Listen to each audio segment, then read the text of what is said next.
নমস্কার। এতক্ষণ আমরা মিষ্টির কথা শুনছিলাম, কারকান্ডা। সোমনাথ বাবু আমাকে জনায়ের বিষয়ে লিখতে বলেছেন, জমিদার সম্পর্কে। মিষ্টি জনায়েরও নাম করা, মনোহরা তো আছে, তার সঙ্গে বড় বোধের নিকুতি বা অনেকে নিকুতি বলে, এবং আরো কয়েকটি মিষ্টি আগে নাকি খুবই বিখ্যাত ছিল। তো যাই হোক, যেহেতু উনি জমিদার সম্পর্কে বলতে বলেছেন, আমি সেইভাবেই সংক্ষেপে আলোচনা করছি। জনাই বাক্সার জমিদারদের কাহিনী। তো জমিদার কথাটির একটা অর্থ আমরা মোটামুটি ধারণা করে নেই, যেটা জমির মালিক বা ভূস্বামী। এটি মূলত ভারতীয় উপমহাদেশে, বিশেষ করে ব্রিটিশ শাসনের পূর্বে ও পরে প্রচলিত একটি পদবি। জমিদাররা সাধারণত নির্দিষ্ট অঞ্চলে ভূমি রাজস্ব সংগ্রহ করতেন ও সেই অঞ্চলের উপর প্রভাব রাখতেন। তো এইরকম ভাবে ভাগ হয়েছে। প্রাচীনকালে জমিদার শব্দটি ভূঁইয়া বা ভূপতির প্রতিশব্দ হিসাবে ব্যবহৃত হতো, যারা বংশানুক্রমে জমির মালিক ছিলেন। আবার মোগল আমলে সময় জমিদাররা সরকারের জন্য ভূমি রাজস্ব সংগ্রহ করতেন। আবার যখন ব্রিটিশ পিরিয়ড এলো, সেই সময় জমিদারদের সঙ্গে একটা চিরস্থায়ী বন্দোবস্তের মাধ্যমে একটা নির্দিষ্ট অঞ্চলের জমির মালিকানা প্রদান করে, যা জমিদারি ব্যবস্থা নামে পরিচিত ছিল। আর তার পরবর্তীকালে, আধুনিক কালে জমিদারি প্রথা ধীরে ধীরে বিলুপ্ত হলেও জমিদার এই শব্দটি এখনো কিন্তু ব্যবহৃত হয়, বিশেষ করে ঐতিহাসিক এবং সামাজিক প্রেক্ষাপটে। আমরা জমিদারি সম্পর্কীয় বিষয় যদি আরো কিছুটা বিস্তৃতভাবে আলোচনা করি, তাহলে দেখব সাধারণত জমিদারদের মূলত দু ভাগে ভাগ করা হয়। এক হচ্ছে স্বায়ত্তশাসিত প্রধান, এই ধরনের জমিদাররা তাদের অঞ্চলের সার্বভৌম ক্ষমতা ভোগ করতেন। আর দুই হচ্ছে সাধারণ জমিদার, যারা জমিতে উচ্চতর অধিকার প্রয়োগ করতেন ও ভূমি রাজস্ব আদায় করতেন। আবার ঐতিহাসিক এস নুরুল হাসান জমিদারদের আবার তিনটে শ্রেণীতে ভাগ করেছিলেন। এক হচ্ছে স্বায়ত্তশাসিত রায় বা রাজা, মধ্যস্থ জমিদার আর প্রাথমিক জমিদার। যাই হোক, এইরকম ভাগ হয়েছে। মোগল আমলের সকল শ্রেণীর জমিদারকে পুলিশ, বিচার বিভাগ ও সাময়িক বাহিনীর কিছু কিছু দায়িত্ব পালন করতে হতো। এরপর ব্রিটিশ আমল, এই ব্রিটিশ শাসনে জমিদারি প্রথা ছিল ব্রিটিশ ইন্ডিয়া কোম্পানির দ্বারা প্রবর্তিত একটি ভূমি রাজস্ব ব্যবস্থা। এই ব্যবস্থায় জমিদারদের বৃহৎ ভূমি প্রদান করা হতো। সেই জমিদাররা কৃষকদের কাছ থেকে রাজস্ব আদায় করত। লর্ড কর্নওয়ালিস 1793 সালে এই প্রথা চালু করেন, যার চিরস্থায়ী বন্দোবস্ত নামে পরিচিতি লাভ করে। 1951 সালে ভারত স্বাধীন হওয়ার পরে 1951 সালে সংবিধানের প্রথম সংশোধনী জমিদারি প্রথার অবসান ঘটানো হয়েছিল। ওই সংশোধনীতে রাজ্যগুলিকে জমিদারের সম্পত্তি অধিগ্রহণ করার ক্ষমতা দেওয়া হয়েছিল। শাসক ও সময়ের পরিবর্তনের সঙ্গে সঙ্গে জমিদাররা নানা সময়ে নানা আখ্যায় ভূষিত হতেন। তারা পত্তনিদার, ইজারাদার, জায়গিরদার, মনসবদার, মজুমদার, তালুকদার, তরফদার ইত্যাদি অলঙ্কারে ভূষিত হতেন। হুগলির চণ্ডীতলা থানা দুটি ব্লকে বিভক্ত। একটা হচ্ছে চণ্ডীতলা 1 আর চণ্ডীতলা 2, দুটো ব্লক। চণ্ডীতলা 2 নম্বর ব্লকে একসময় 12টি গ্রাম পঞ্চায়েত ছিল, কিন্তু 2010 সালে 3টি গ্রাম পঞ্চায়েতের গ্রামগুলি নিয়ে ডানকুনি পৌরসভা গঠিত হয়। ফলে বর্তমানে 9টি গ্রাম পঞ্চায়েত রয়ে গেছে। এই গ্রাম পঞ্চায়েতগুলির মধ্যে জনাই ও বাক্সা পঞ্চায়েতের অন্তর্গত জনাই ও বাক্সা গ্রামের জমিদারদের নিয়ে কিছু আলোচনার অবকাশ রয়েছে। একসময় জনাই বাক্সা একত্রে উচ্চারিত হতো, পরে দুটি মৌজা ভাগ হয়ে জনাই ও বাক্সা আলাদা হিসেবে পরিচিতি পায়। 1845 খ্রিস্টাব্দে 5টি থানা নিয়ে শ্রীরামপুর মহকুমা গঠিত হয়। তখন থেকেই জনাই রাজস্ব ক্ষেত্রে উক্ত 5টি থানার অন্যতম চণ্ডীতলা থানার অন্তর্ভুক্ত ছিল। জনশ্রুতি পাঠান যুগে জনাই ও শিয়াখালার মধ্যবর্তী এলাকায় অরণ্য নিবাসী জনৈক অর্ধ স্বাধীন রাজা রাজত্ব করতেন। 1885 খ্রিস্টাব্দে কিশোরী মোহন গঙ্গোপাধ্যায়ের নথি থেকে জানা যায়, জনাই গ্রামে ভদ্রেশ্বর বংশের স্থাপয়িতা রাম ভদ্রেশ্বর যখন এই গ্রামে আসেন, তখন জনাই গ্রাম সাতগাঁ সরকারের অধীনে ছিল। উক্ত সময়ে সরস্বতী নদীর আয়তন হ্রাস না পেলেও গতির হ্রাস পেয়েছিল। রাম ভদ্রেশ্বর জনাইয়ের কোন স্থানে প্রথমে বসতি স্থাপন করেছিলেন তার নির্দিষ্ট নাম পাওয়া যায়নি, তবে অষ্টাদশ শতাব্দী থেকে তাদের বসত বাড়িটি পুরাতন বাটি নামে অভিহিত হতে থাকে। ভদ্রেশ্বরের প্রথম পুত্র রামস্বরম ও তৃতীয় পুত্র শ্যামসুন্দর জনায়ে বসতি স্থাপন করেননি বলেই জানা যায়। তাদের বংশধররা প্রধানত কলকাতা, হাওড়া, বর্ধমান, খড়দহ, সিউড়ি, কোন্নগর, ভট্টপল্লী প্রভৃতি স্থানে বাস করতেন। ভদ্রেশ্বরের অন্য পুত্রগণ সন্তোষ নারায়ণ, রূপনারায়ণ এবং বিষ্ণুরামের বংশধরগণ একত্রিতভাবে অষ্টাদশ শতাব্দীর দ্বিতীয় পাদ পর্যন্ত পুরাতন বাটিতে বসবাস করতেন। দ্বিতীয় পাদ থেকে এই পরিবারের বংশবৃদ্ধির জন্য ইহাদের একটা বড় অংশ পুরাতন বাটি ত্যাগ করে গ্রামের নানা অংশে নতুন বসতি স্থাপন করে। এর ফলে নতুন বাটি, কর্তাবাটি, জলাবাটি, কেশবরামের ভিটা, বাবুরামের ভিটা, গোলাবাটি, বাজারবাটি ইত্যাদি নানা বৃহৎ অট্টালিকা তৈরি হয়। ওই অট্টালিকাগুলির মধ্যে বন্দ্যোপাধ্যায় বাটি, গঙ্গোপাধ্যায় বাটি, পুনঃ বন্দ্যোপাধ্যায় বাটি প্রধান। পুরাতন উপাদানগুলিতে জনাই গ্রামকে 4 প্রকার বানানে প্রকাশিত হতে দেখা গেছে, যেমন জনাই, জনাই, জনাইচি এবং জনাই, একটা দীর্ঘই একটা হ্রস্বই। জনাই চট্টের নামানুসারে জনাই গ্রামের নামকরণ করা হয়েছে বলে মানা হয়। একসময় এই এলাকা পর্তুগিজ ও বর্গীদের অত্যাচার, মুসলিম ফৌজদার, হানাদার, মগ ও ফিরিঙ্গি জলদস্যুদের উপদ্রব এবং শোভা সিংহ ও ইব্রাহিম খাঁ নামক 2 ব্যক্তির বিদ্রোহে অধ্যুষিত হয়। পরবর্তী সময়ে সরস্বতী নদী স্বল্পতোয়া হয়ে পড়ায় এবং স্থলপথে যাতায়াত সুগম না হওয়ায় বাইরের হানাদাররা আসতে না পারায় অত্যাচার ও উপদ্রব কমে যায়। ফলশ্রুতি জনাই ও নিকটবর্তী অঞ্চল সমূহে ব্রাহ্মণ, কায়স্থ ও নবসাক সম্প্রদায়ের বহু ব্যক্তি দূরাঞ্চল থেকে পালিয়ে এসে জনাই গ্রামে বসবাস করতে শুরু করে।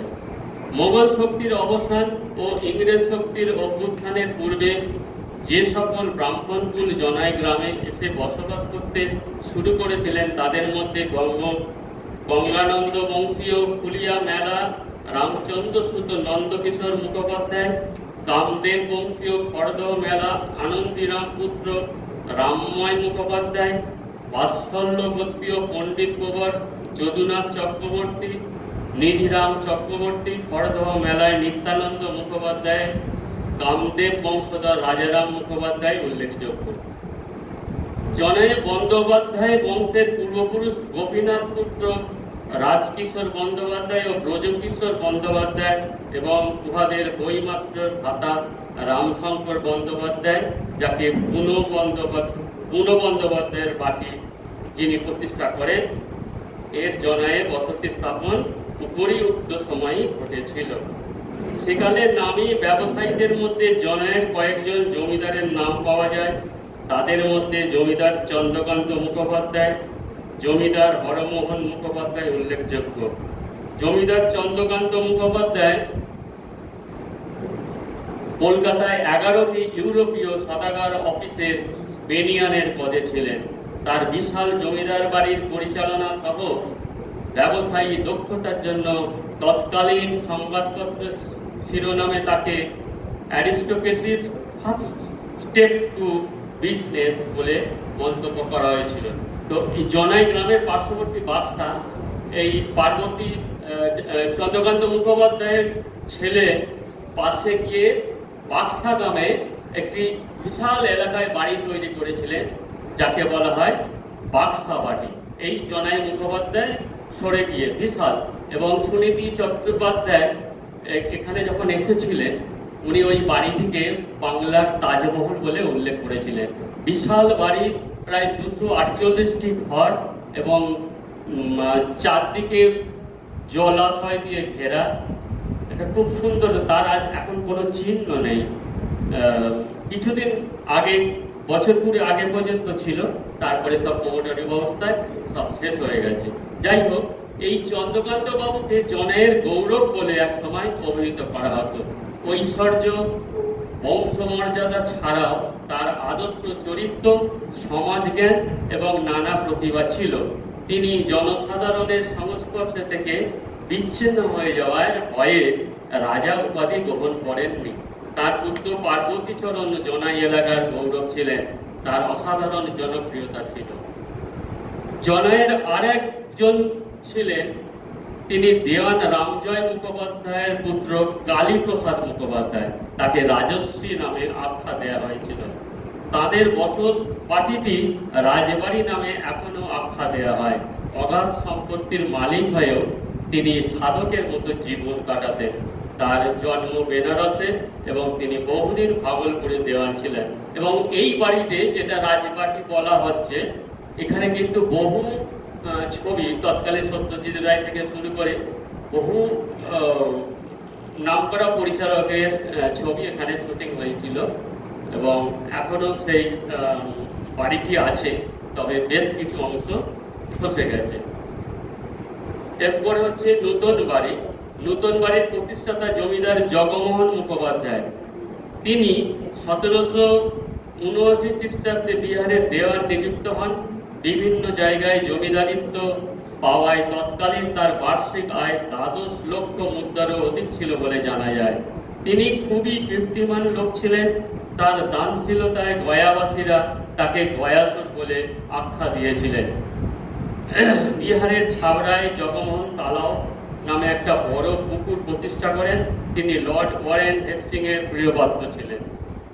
অন্যদিকে কর্তাবাড়ির আত্মারাম মুখোপাধ্যায় জমিদার হিসাবে খুবই প্রজাবৎসল ছিলেন। এলাকায় সামাজিক দুঃখ, দুর্দশাগ্রস্ত মানুষদের অভাব মোচনে প্রায় দৈনিক মধ্যাহ্নে গ্রাম প্রদক্ষিণ করতেন। কেহ অভুক্ত আছে জানতে পারলে তিনি তাকে আহার করিয়ে নিজে আহার করতেন। এবার আসি বাক্সার সিংহ পরিবার। আনুমানিক 400 বছর বসবাস করেছেন। এই বংশে শান্তিরাম সিংহ খুবই প্রতাপশালী ব্যক্তি ছিলেন। তিনি স্যার টমাস রামবোল্ট ও মিস্টার মিডলটনের অধীনে মুর্শিদাবাদ, যেটাকে বলা হয় বর্তমানে মুর্শিদাবাদ, এবং পাটনায় নবাবের দেওয়ান ছিলেন। তিনি প্রভূত পরিমাণে অর্থ উপার্জন করলেও স্বধর্মপরায়ণ ও দানশীল ব্যক্তি ছিলেন। কলকাতার জোড়াসাঁকোতে সিংহগড় নামে একটি অট্টালিকা তৈরি করেন। তৎকালে উত্তর কলকাতায় শান্তিরাম সিংহ ও দ্বারকানাথ ঠাকুরের প্রভাব প্রতিপত্তির জন্য তাদের একত্রে নাম উচ্চারিত হতো। এই বংশেরই সন্তান ছিলেন মহাত্মা কালীপ্রসন্ন সিংহ। বাক্সার মিত্রবংশ সিংহ চৌধুরীদের আগে বসতি স্থাপন করেছিল বলে জানা যায়। সুতরাং বলা যায় এই মিত্রবংশ 400 বছর আগে এখানে এসেছিল। এই বংশের আদি পুরুষ কালিদাস মিত্র। নবম মতান্তরে 10ম শতাব্দীর মধ্যভাগে কালিদাস মিত্র গৌড়েশ্বর আদিসুর কর্তৃক সম্মানিত হন। এই বংশের নানা অংশ বাংলার চারদিকে ছড়িয়ে পড়ে বসতি স্থাপন করে। বাক্সার মিত্র বংশের গোকুল মিত্র বর্তমান জমিদারির স্থাপয়িতা আবু রায়ের সৌজন্যে হুগলি জেলার তৎকালীন জনার্দনপুর, অধুনা জনাই বাক্সা অঞ্চলে বাস করার জন্য আসেন। তার 2 পত্নী ছিল। প্রথম পত্নীর পুত্র পুরুষোত্তম এবং দ্বিতীয় পত্নীর পুত্র পরশুরাম। পরশুরাম আবু রায়ের পরবর্তী বংশধর রাজারামের নিকট থেকে বহু ভূসম্পত্তি লাভ করেন। পরবর্তী বংশধর ভবানীচরণ মিত্র, ইনি বর্ধমান রাজ তিলক চাঁদের দেওয়ান ছিলেন। ব্রিটিশ রাজের সঙ্গে তার সুসম্পর্ক ছিল। 1787-88 সালে লর্ড কর্নওয়ালিসের সময় তিনি দেওয়ান ছিলেন। 1780 খ্রিস্টাব্দে তিনি বাক্সায় দ্বাদশ শিব মন্দির প্রতিষ্ঠা করেন। তিনি শিবের ভক্ত ছিলেন। মহারাজা নন্দকুমারের বিচারের সময় তিনি বিচারের একজন জুরি ছিলেন, কিন্তু ফাঁসি রদ করতে না পেরে খুব অনুতপ্ত হয়ে ভবিষ্যতে জমিদারি না দেখে দেব সেবায় নিয়োজিত হন। এই বংশের কুলদেবতা রঘুনাথ শিলার নামানুসারে ভুকুটরাম মিত্র 1792 খ্রিস্টাব্দে এক নবরত্ন মন্দির প্রতিষ্ঠা করেন। এই মন্দিরের আদলে দক্ষিণেশ্বর ভবতারিণী মন্দির তৈরি হয়েছিল বলে একটা জনশ্রুতি আছে। এই বংশের দুর্গাপুজো দোল উৎসবে বহু মানুষ এক সময় আসতেন। বর্তমানে সেই প্রভাব প্রতিপত্তি আর নেই। এবার আসি চৌধুরী পরিবারের কথায়। অধুনা বাংলাদেশের অন্তর্পাতি মধুশেয়াখালা গ্রামে বাক্সা চৌধুরী বংশের আদি পুরুষ জটাধারী বিষ্ণুর পৈতৃক বাসস্থান ছিল। পরবর্তীকালে তিনি রাধা গোবিন্দের মূর্তি নিয়ে হুগলি জেলার শিয়াখালা গ্রামে এসে বসবাস করতে শুরু করেন। পরবর্তীকালে এই বংশের প্রতাপশালী পুরুষ রূপনারায়ণ চৌধুরীকে তার ব্যবহারে মুগ্ধ হয়ে বর্ধমান রাজের রানীমা দেওয়ান পদে নিযুক্ত করেন। রূপনারায়ণ চৌধুরী মহারাজ নন্দকুমারের জাল মোকদ্দমার প্রতিবাদ করে হেস্টিং এর বিরুদ্ধে সাক্ষী দেওয়ায় হেস্টিং বলেছিলেন, রূপনারায়ণ চৌধুরী আমার শত্রু। পরবর্তীকালে এই চৌধুরী বংশ দেশের নানা অংশে ছড়িয়ে পড়ে এবং শিক্ষা দীক্ষায় প্রথম সারিতে চলে আসে। দোল দুর্গোৎসব এই বংশে জাঁকজমকভাবে হয়ে থাকে। 6 দশকে এই বংশের শচীন চৌধুরী ভারতের অর্থমন্ত্রী হয়েছিলেন। জনায় বাক্সার জমিদারগণ খুবই প্রজাবৎসল ছিলেন।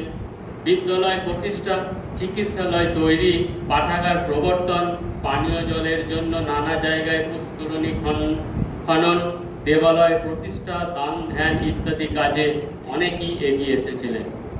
আচ্ছা, এর সঙ্গে আমায় একটু চিকিৎসালা সম্পর্কে সোমনাথ বাবু একটু যোগ করতে বলেছিলেন। এই জনাইয়ের এই জমিদারের আমলে শিক্ষা সংস্কৃতির একটা পীঠস্থান ছিল। তো তা থেকে সংক্ষেপে বলা যাচ্ছে যে জনাই পুঁথিশালা চতুষ্পাঠী ও পণ্ডিত সমাজের একসময় খুব নামডাক ছিল। জমিদার পার্বতীচরণ মুখোপাধ্যায়ের পৃষ্ঠপোষকতায় চলা চতুষ্পাঠীর নামকরণ ছিল পার্বতী চতুষ্পাঠী। তর্কশাস্ত্রে পণ্ডিত ছিলেন সতীশচন্দ্র, শাস্ত্র কাব্য বেদান্ত তীর্থ। এই সম্পর্কে একটা বলি, এই চন্দ্রকান্ত বাবু যে পার্বতীচরণ মুখোপাধ্যায়ের শ্রাদ্ধের সময় যারা মার্টিন ট্রেন দেখেছেন, হাওড়া থেকে একটা পুরো গাড়ি ভাড়া করেছিলেন শুধু ওই শ্রাদ্ধে আমন্ত্রিত আসার জন্য। মার্টিন রেল তখন হাওড়া থেকে এসে চণ্ডীতলা হয়ে একটা অংশ জনায়ে এসে থামতো। জনাই স্টেশন ছিল, আর একটা শিয়াখালা পর্যন্ত চলে যেত। 71 সালে সব বন্ধ হয়ে যায়। জনাইটা তারও আগে বন্ধ হয়ে গিয়েছিল।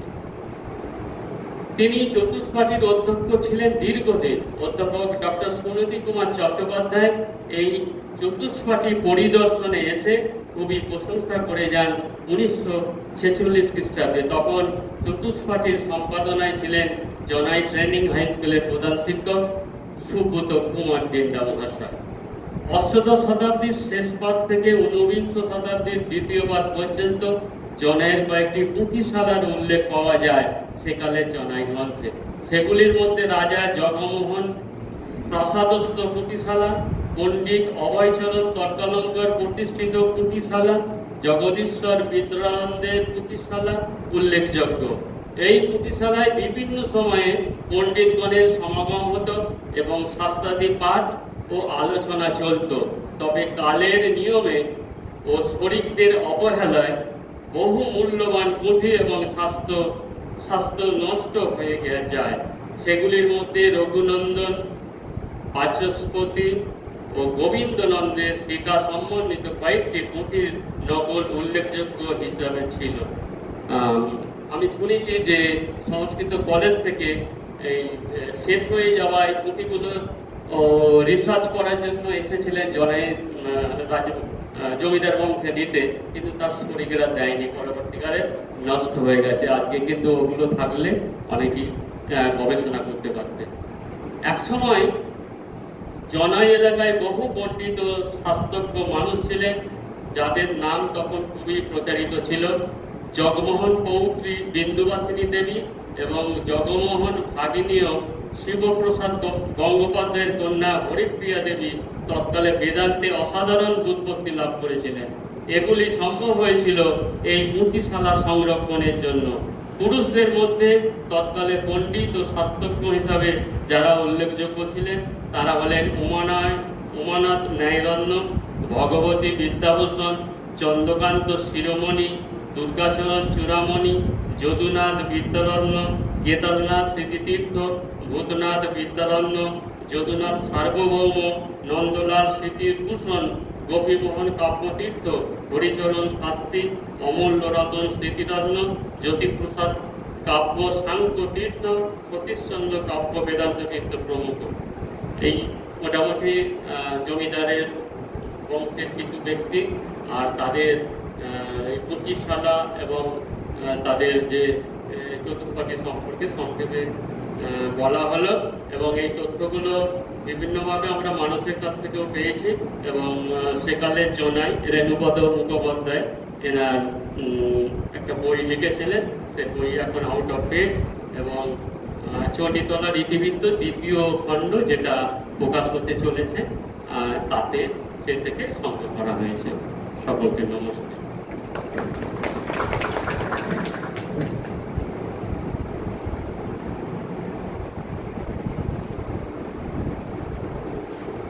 নমস্কার তপনবাবু,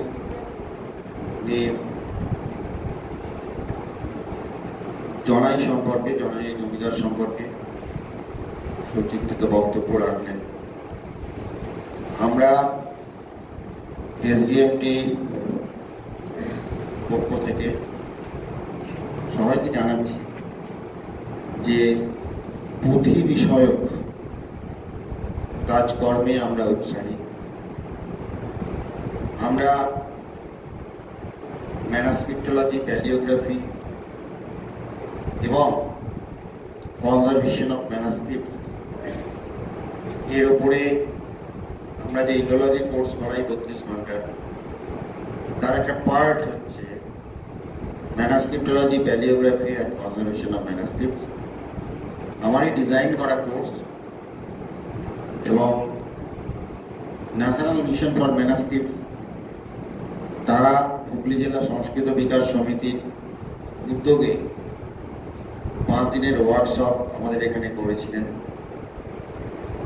ন্যাশনাল মিশন ফর ম্যানাস্ক্রিপ্টসে আমি যখন তত্ত্ববোধ লেকচার দিই, তখন ন্যাশনাল মিশন ফর ম্যানাস্ক্রিপ্টসের তৎকালীন ডাইরেক্টর উল্লেখ করেছিলেন যে ম্যানাস্ক্রিপ্টোলজি, প্যালিওগ্রাফি অ্যান্ড কনজারভেশন অফ ম্যানাস্ক্রিপ্টস এই যে ডিজাইনড কোর্স, এটা ভারতে প্রথম। আমার ভালো লেগেছিল, কিন্তু আপনাদেরও জানালাম, আপনাদের সঙ্গে শেয়ার করলাম। সেটা হচ্ছে যে পুঁথিগুলো আমরা আমাদের বাড়িতে রেখে দিয়েছি, যে পুঁথিগুলো আমরা পড়তে পারিনি, সেই পুঁথিগুলো যদি সংরক্ষণ করা যায়, ডিজিটাইজ করা যায়, তাহলে কোনো না কোনো দিন সেগুলো উপযুক্ত স্কলারের হাতে পড়তে পারে। সেখানেই ওই পুঁথি সংরক্ষণের সার্থকতা। আমরা চেষ্টা করি যে বিভিন্ন লিপি, যেমন ব্রাহ্মী লিপি, নেওয়ারি লিপি, সারদা লিপি, প্রোটো বেঙ্গলি, এই লিপিগুলোকে আমার যারা অ্যাসোসিয়েটস তাদের জানিয়ে দেওয়ার চেষ্টা করি। কারণ পুঁথি পড়তে গেলে আমাদের এই লিপিগুলো জানতে হয়। আর একটা কথা, আঞ্চলিক ইতিহাস চর্চায় যেটা প্রয়োজন সেটা হচ্ছে ধৈর্য। শুধুমাত্র আমরা বই থেকে পেয়ে যাব কিংবা গিয়ে ফিল্ড ওয়ার্ক করে সব জানতে পারবো এমনটি নয়। আমরা আজকে অনেক মিথের কথা শুনলাম। এই মিথ বা আমাদের যে লোককথা, এগুলো থেকে নির্যাস এবং সেগুলোর যে অথেন্টিসিটি সেটা প্রমাণ করলে তবেই সেটা ইতিহাসে পরিণত হয়। এটা আমাদের যখন কাজ করব আমরা এটা মাথায় রাখবো। যদি আমি স্বপ্নাদেশটাকেই ধরে রাখি তাহলে সেটা কিন্তু ইতিহাসের পর্যায়ে যাবে না। সেখান থেকে আমরা চেষ্টা করব যে অথেন্টিক কোনো মেটেরিয়াল উপাদান সেখানে পাওয়া যায় কিনা। তার জন্য আমরা যদি পাই আমাদের হাতের কাছে কোনো পুঁথি যেগুলো 200, 250, 300, 400 বছর আগে লেখা হয়েছিল, সেগুলো যদি পাঠ করি, সেখান থেকে আমাদের যে মিথ যা আমাদের ইঙ্গিত দিয়েছে সেটার অথেন্টিসিটি আমরা কিন্তু সেখান থেকে পেতে পারি। যে ইতিহাস আমরা এখন জানি, আমার অন্তত স্থির বিশ্বাস যে পুঁথিগুলো যদি এডিট করা যায়, পুঁথিগুলো যদি সম্পাদনা করা যায়, তাহলে আজকে যে ইতিহাস আমরা জানি, যে ইতিহাস বিদেশি ঐতিহাসিকদের হাত ধরে আমরা শিখেছি, সেগুলোর নিশ্চিত বদল হবে। এবং শুধু বদল হওয়াই নয়, আমরা নতুন এক সংস্কৃতির ইতিহাস হয়তো লিখতে পারবো। যাই হোক, আপনাদের কাছে কটা কথা বলতে পারলাম। এবারে আমরা শুনবো